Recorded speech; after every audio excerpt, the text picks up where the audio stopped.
Hello, my name is David Turner and this is another episode of Lunar Poetry Shorts, and today I'm joined by the editor of Lunar Poetry magazine, Paul McMenemy. Hello Paul. Hello David. Hello. This is attempt 2. We recorded this yesterday and I fucked it up. So we're going to try and not recreate what happened yesterday, as hilarious as it was. It wasn't too bad, it's just I sort of sounded like a Scottish Dalek, so... Yeah, I'm tempted to put that one out now you've said it. Now you've cast yourself as Scottish Dalek. We're going to start with a poem once the siren's gone past. Right. Perfect. In my spare time, I like to sift around South London, being Scottish, doing Scottish things, like pronouncing all the consonants in Holborn and none of the vowels, like handing over brightly coloured crayon-scented banknotes and staring straight ahead, like bemoaning the paucity of ambition of London chip shop owners. Cod, haddock, plain sausage, battered sausage, the bedroom farce of the Savoy lolling against sweaty glass, lewd as a Labrador's tongue.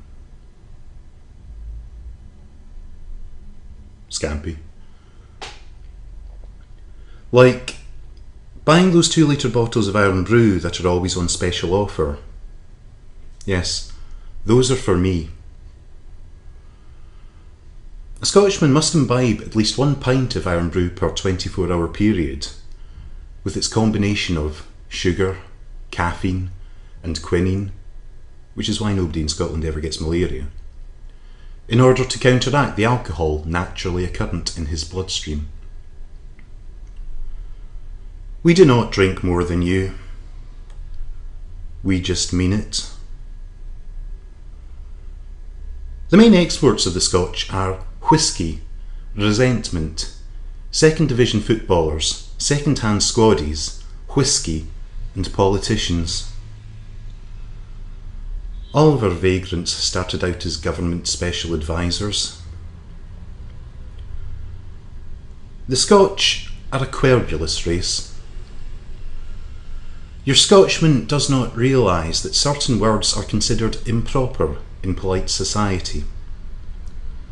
Words such as cunt and socialism. If a Scotchman calls you a cunt, do not be alarmed. He is probably just being friendly. Yes, we are chippy, but we will die before you.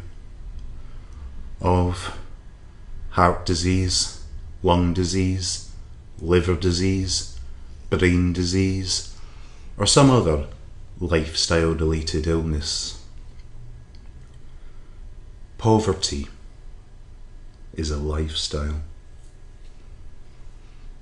Hopelessness is a lifestyle. We will die young, though we won't look it, and we will haunt your park benches, frightening your dogs and children long after you are gone. Faithful, Greyfriars bawbag, growling in an incomprehensible accent. Thank you very much, Paul. Hello. Hello. How you doing? Yeah, I'm alright. Thanks for coming back and trying again. No, it's fine. I mean, I say that as if, Yeah. this is some sort of job or something, and as if we weren't going to just go and drink cider in the park anyway. First question as always, why poetry? Alright. I'll try and answer this better than I did yesterday then. Shh, don't mention yesterday. Oh, right. Unless you're going to do a Dalek impression again. So this was the joke answer yesterday, but it is pretty much how I started, which was that as a teenager, in order to pass English exams, there was a creative writing element, and being a smart young man, I quickly realised that poems were a lot shorter than short stories. So I thought, well, I'll just knock up a few of those. I kind of got into it a bit, and had a very good English teacher who lent me an anthology of 20th century poetry. I think it was just called English Poetry 1900 to 1975. It's edited by George Macbeth, who's quite a good poet in his own right. But and so I read the whole of that, and that got me into it, and I'm probably still indebted to the sort of mid 20th century British poets to a slightly unhealthy degree. What I think is great about poetry is that it is a very effective way of communicating in a way that is at once immediate and also a kind of slow release, if you see what I mean. The way things are phrased, the oral effects and so on, can make something hit immediately, but the beauty of poetry is that it will also linger in the mind. I think that's a point often missed with spoken word, isn't it? That of course it's a very immediate form of poetry. Well, a bit looser term than poetry, but the best spoken word, some of the richer spoken word will stay with you for the following week or 2 weeks, or maybe perhaps longer, and it will develop in your mind. And maybe that's a bit more of an obvious point to make about page poetry. Yeah. But I mean, certainly with page poetry, if a poem tells you everything that it's got to say the first time you read it, then there's not much point in it. Yeah. You may as well write prose. It pays better. With spoken word, it can be slightly different. As in, you can, you can be more direct, but it still has to have something to it in order to make it stick in the mind. Yes. Otherwise, it's just someone telling you their opinions for a bit, which, you can go to any pub and get that. As I said at the start, you are the editor of Lunar Poetry magazine. So when and why did you start the magazine? Right, so a few years ago, when I lived in Glasgow, I started. I wanted to make a magazine because there weren't really. What I wanted was something cheap and regular, because there are lots of poetry magazines about, and lots of them are very good, but none of them come out more regularly than about 4 times a year, and most of them it's fewer times than that. And they tend to be a little bit on the dear side. I mean, the thing is that you can pick up a sort of 800-page paperback novel for not much more than, a 50-page poetry magazine featuring people you may never heard of, and that's kind of a problem for poetry in general. So I thought something cheap and regular would be good. I started with a magazine which was basically printed off my computer, and it sort of turned into one of these fanzines, of which there were many, which start up for a couple of issues and then kind of disappear. And it was weekly, wasn't it? The second one I did, the first one I did in Glasgow was supposed to be monthly, but there's only one, so it's kind of a moot point. A couple of years later in London, I started a weekly one. We ran for 10 issues before I realised that was an awful idea. So I went away for a bit, came back with the monthly magazine, which was sort of professionally printed, slightly more expensive, but a lot thicker, and just generally better. I kind of figured that basically appearances are kind of important, these things, and so people will pay £3 for a sort of small paperback book sort of thing with spine and all the rest of it, rather than £1 for something that I printed off my computer myself. And the first direct reference to the conversation we tried to have yesterday was that I think it's quite a good comparison, Lunar Poetry to Rising, which is Tim Wells' zine style magazine, which he gives away free now. And it's a photocopied staple thing, homemade, but it's very high quality poetry usually. But it's odd. It would be very difficult to charge money for that, because it doesn't seem like an object to buy in a way. Whereas Lunar Poetry, you've had that look now, where it looks like an object that people are willing to invest in. Well, see, this was kind of the thing. Originally, I had the idea that, it doesn't really matter what it looks like, it's the content that's important, but of course that isn't actually true, unfortunately, the way most people see things. And especially when you're trying to sell the first copy to someone. Well, that's the thing, something like Rising, which has a reputation, has been around for 20 years or something, longer than that, in fact. I imagine you probably could sell it now if you wanted to, but... maybe we should take a second poem. Okay, alright, so I have a poem featured in an upcoming anthology of poems about dance, bizarrely enough. When I told Dave this yesterday, he laughed. I think I have a natural dancer's physique, but apparently he doesn't agree.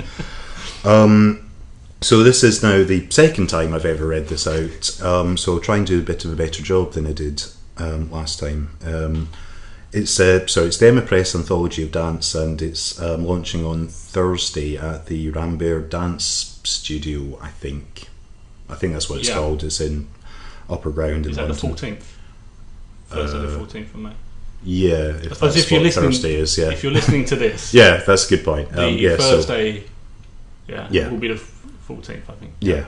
Alright, this is called Scottish Country Dancing.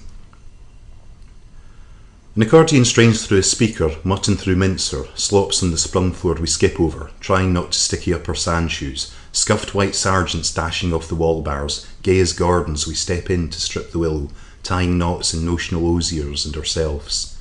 Each dancer dodgems down the aisle, slaloms and slings, pachinko balls in 6/8 time. It was the closest dancing came to the fling and hurl of shinty, or those games the teachers prized us out of. A joyful thing we hadn't known existed, stripped of shame. Thank you very much. So, the latest news for Lunar Poetry is that you have a crowdfunding campaign up on Indiegogo.com to raise funds to open a dedicated poetry bookshop in Waterloo in South London, which will be only the third dedicated poetry bookshop in the country and the first the only one in London. Yeah, which is just seems ridiculous. But maybe you could tell us a bit about that. Yeah, sure. So there are, as far as I know at the moment, I may hear differently at some point, but as far as I know, there are only 2 poetry bookshops in the whole of the UK. One in Hay-on-Wye, the UK's dedicated literature ghetto. That is where the books live. Far away from people.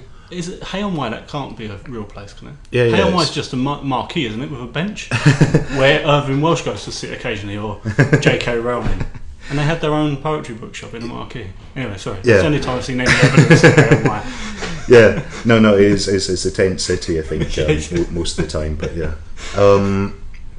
And there is, I've recently found out there is now a poetry bookshop in Glasgow as well called Tell It Slant. Which if you live around there or visiting you should check out. It's on Renfrew Street, I think. But yeah, there isn't a poetry bookshop in London and hasn't been for some years, and that seems kind of scandalous to me. So yeah, poetry is extremely bad at selling itself. It's extremely bad at reaching people. There's a big controversy last year when Jeremy Paxman was chairing the Forward Prize. I say a big scandal. I've no idea if anyone not involved in poetry actually noticed, but probably. It was big on the poetry Twitter bit. But basically he said something along the lines of he thought poets were only talking to other poets. Now, in terms of content, I think that's a ludicrous thing to say. However, in terms of how we actually market poetry and how we see poetry, he's definitely got a point, because at the moment, most poetry books, if one day I had a poetry book published, and obviously I should say there's a certain amount of self-interest in what I'm trying to do here, as far as making poetry more widely available. But if I have a poetry book published, who's going to read it? A few other poets, baffled family members, and the sort of a section of the 100 or so people in the UK who actually have the time and money to keep track of what's going on in poetry. You see, the problem is that most poetry in the UK is published by tiny publishers that will maybe only do at most half a dozen books or pamphlets a year. None of this stuff ends up in bookshops. The stuff that ends up in bookshops is a tiny and frankly unrepresentative fragment of the British poetry scene as a whole. What gets into bookshops is generally, your poetry section in a bookshop is shelf of classics, about 5 shelves of World War I anthologies, a couple of things that have won prizes, and a couple of people who you may vaguely recognise the names of from turning up on Radio 4 occasionally. All published by the same 5 big publishers, Faber, Carcanet, Blood Axe, etc. Most of the interesting stuff happening in poetry is being published by tiny publishers who aren't in bookshops, who often aren't on Amazon, either just because it doesn't seem worth their while or for ethical reasons, and whose books are only available either from their own websites or at readings, which makes it incredibly difficult to keep track of, because how do you keep track of all these publishers, even if you're interested as I am, and I think I'm reasonably knowledgeable, but I still keep finding things that were published a year or two ago that I'd never heard of. So for someone just trying to get into poetry who doesn't already have a reasonable sort of knowledge, then it's pretty much impossible. And we've spoken before, haven't we, about in order to raise the profile of poetry books, if we're just going to isolate it at the sales of books at the moment, because we're talking about a bookshop, in order to raise the profile in the minds of the public, the books themselves should be more prominent. Yeah. They shouldn't seem like a bookshop's dirty secret, yeah, which they do seem at the moment. We were in Foyles recently, yeah, hanging out in the poetry section, which is relatively large compared to other bookshops, yeah, but it's still pitifully small, really, and is dominated, as you said, by, there are countless books by Wendy Cope or Caroline Duffy, yeah, or Benjamin Zeph Knight, and World War I anthologies, which are all standalone. Yeah. They are good works on their own, but you don't need 6 copies yeah, of each book on shelves taking up space, when there could be 6 books by Caroline Duffy may be taking the place of 15 pamphlets by new and up and coming, and it's not even just about, it's not about disregarding established poets. It's just giving room to. Yeah, no, I mean, it's not that the big publishers publish bad poetry, although I'd say that they do publish a sort of fairly safe kind of section of poetry. Yes, but there's no risk taking there, is there? Yeah, most of the interesting stuff, the stuff I find most interesting, is happening outside of the big publishers. But yeah, that's not the problem. The problem is that they're the only things that get into bookshops. And yeah, I mean, Foyles in London, big bookshop in the middle of London, has probably the biggest poetry section of any bookshop in the UK, but that's only really big as far as size goes, and yet, as you say, it just means that instead of 1 or 2 copies of the latest Simon Armitage, they've got 6 copies, and that's kind of not much use, frankly. No, and also the point I've made before, also that this kind of stocking of shelves by bookshops like that only reinforce the public's view of poetry, don't they? Because if you don't like what's being printed in the Guardian or being read out on Radio 4, your mind is not going to be changed by the poetry section of Foyles, even if they do have new pamphlets and booklets by people like Kate Tempest. They're quite, they're all on the bottom shelf. They're not prominent. They're not really. I mean, I will say the Foyles bookshop, the smaller version on the South Bank, does a better job of holding up new poets more prominently on their shelves.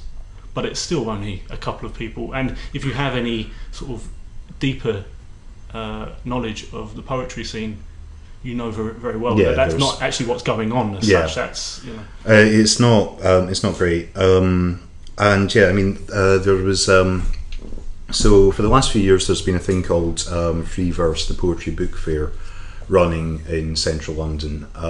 It's an annual thing, one-day thing. I volunteered at it last year.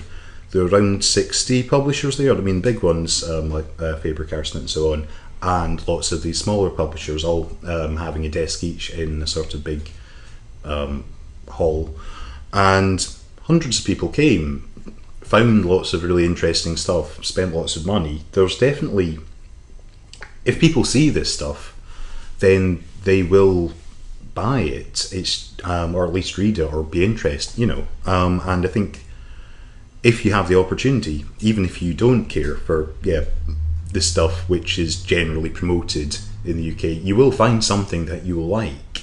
But it's getting access to this, and this is why we need centres for poetry, and not centres as in just say libraries or kind of sort of semi kind of official academic kind of spaces, but actual shops, performance spaces and things like that, places where poetry is treated in the same way as everything else, as something that can be bought and sold, etc. Something which, you know, unromantic as it seems, is not some sort of special flower, but it's just a thing like any other thing. And so somewhere where you can go in, have a coffee, have a look at a poetry book, is without feeling like you need some special password, is something that I really think we need. Yeah, I mean the spaces that the established spaces now in London, certainly, for going and reading poetry and finding poetry books, are very stale. It's quite you feel like you're in a library all the time, and that isn't the way literature is presented a lot of the time. Of course, it does exist. They do exist in those centres as well. But you know, most cafes, most sort of smaller independent cafes now have reading corners, but they're not silent reading corners. They're just somewhere to go and be encouraged to read. And maybe actually it'd be a good time now to talk about the venue where the shop will be. Yeah, so it's a place called Eclectic Art Lab in Waterloo. It's I''KLECTIK, because it is. And it's an art gallery come cafe come performance venue. It's where David, you and Lizzie Palmer have your monthly spoken word evening, Silence Found a Tongue. Yes. I'm telling you this like it's news. Yeah. It's a good job because it's a week on Tuesday, so I better remember. And it has lots of other performances and various things, art, and also has interesting exhibitions. And as I say, during the day it's cafe, bar, does good food, fairly inexpensive, very friendly, with a nice garden. And so they've given us a corner of that space to set the bookshop up in. And the idea is that it's a friendly space where there are poetry books, and you can read poetry books, you can buy poetry books without feeling that you're in a library or that kind of setting. And it's quite nice as well because Edward, who runs Eclectic, is very keen on getting artists and writers and performers to work together. There's a lot of collaborative work happening down there. So although we're talking now about having a dedicated centre for poetry to buy and read poetry, there will also be the chance for collaborative work and workshops, and the general space at the venue will encourage and allow crossover work between different writers and different artists as well. And I think it's the perfect setting to highlight to a public which maybe aren't as familiar with poetry, and even those that are, that it's a very flexible form. And I think it's a great space. It works very well for art, but it also works very well for our spoken word night that Paul just mentioned. So I won't waste any time on this recording explaining too much about the Indiegogo campaign. You can just go to indiegogo.com, search Lunar Poetry Bookshop, and you find out, well, Paul's trying to raise £5,000 for the initial setting up costs and running and stocking of the bookshop. And stock mainly. Also, that's what I mean. I'm not going to waste any time listing what your money gets you in terms of what do they call them? Rewards, perks. Perks they're called on Indiegogo. So if you donate different levels, different amounts of money get you different perks, and they're mainly to do with the bookshop and the magazine. But all the information is on the website anyway. I definitely urge you to. I keep getting banned by Facebook for spamming everyone with the link to the website. So if everyone just donates some money, £5 each or whatever, and then I can stop doing that and not get banned from Facebook, because I'm such a social media whore. Yeah. I won't be able to live my life without Facebook. That's probably it for the bookshop, isn't it? Yeah. Yeah. So maybe we'll take a third and final poem. So this is called "It's Not the Economy and Don't Call Me Stupid." The markets are nervous. The markets are jittery. The markets are apprehensive. The markets are Disney-eyed mammals whose mothers had just been shot. The markets are Victorian ladies in too tight corsets. The markets are David Copperfield, Oliver Twist, Nicholas Nickleby, Little Nell and Tiny Tim. The markets are jumpy. The markets fear. The markets are PewDiePie playing Five Nights at Freddy's. The markets would laugh their pinstriped asses off at how dated that reference already is, but the markets have no memory and no sense of humour. The markets are sensitive. The markets are just going through a bit of an emotional time right now, so, you know. The markets are bullish, or something like that. The markets have done 8 Jaeger bombs and 3 lines of coke, and have you ever been to a strip club? The markets don't usually smoke, but if you have a spare. The markets are, seriously, we should go to a strip club. The markets just spilled your pint. The markets, are we going to a fucking strip club or what? The markets do not like uncertainty. The markets do not like. 3 years ago, Mitt Romney said, "Corporations are people." Oh, how we laughed. Cheers, Paul. I don't know. We have to be careful where we go now, because me and Paul are so fucked off after the election. We've done nothing but moan for a few days. Yeah. Let's try and avoid that. Yeah. Bastard bit of news. Yeah, we shouldn't do that. You know, I mean, like, you know, if Tories want to donate to Indiegogo. Well, no, because the way I explained it this morning was that if you're left-leaning, this is a great project to get involved in, to support the arts and to provide a platform. Yeah, because the arts are going to be more important than ever now.